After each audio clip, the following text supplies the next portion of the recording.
ಬಂಧು ಬಾಂಧವರು, ಸಹೋದರರು ಇವರನ್ನು ಒಂದು ಸಾರಿ ಚೆನ್ನಾಗಿ ದೃಷ್ಟಿಸಿ ನೋಡು.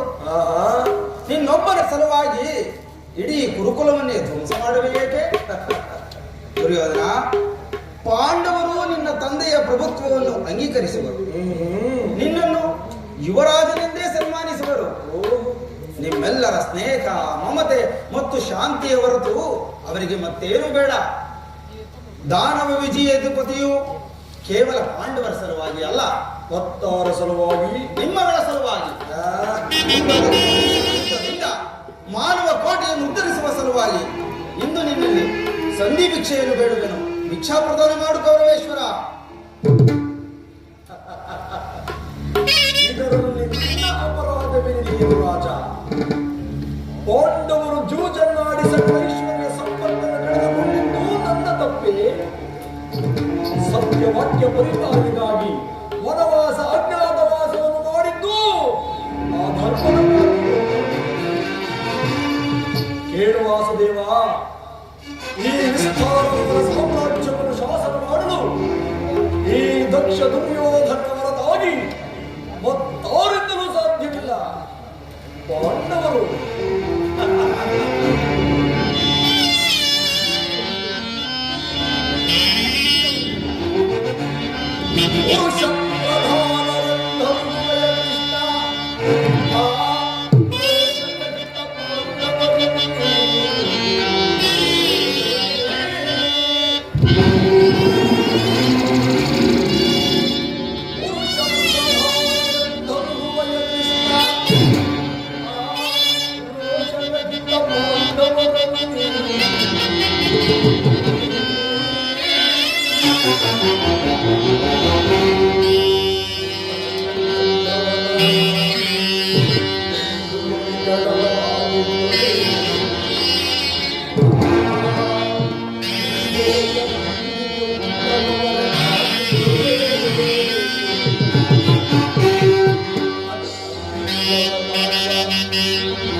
ಧರ್ಮ ಭೀರುಗಳಾದ ಅವರುಗಳ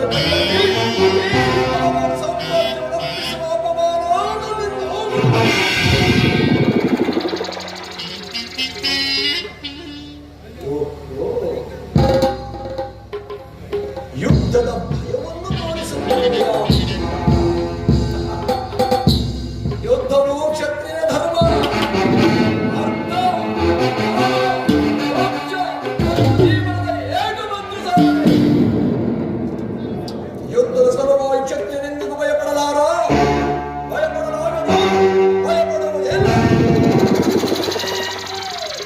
ಸ್ಥಿರನಾದ ದುರ್ಯೋಧನ, ನಿನ್ನ ಅಭಿಷ್ಟವು ಯುದ್ಧವೇ ಆದರೆ ಅಗತ್ಯವಾಗಿ ಅದನ್ನೇ ಹೊಂದುವೆ.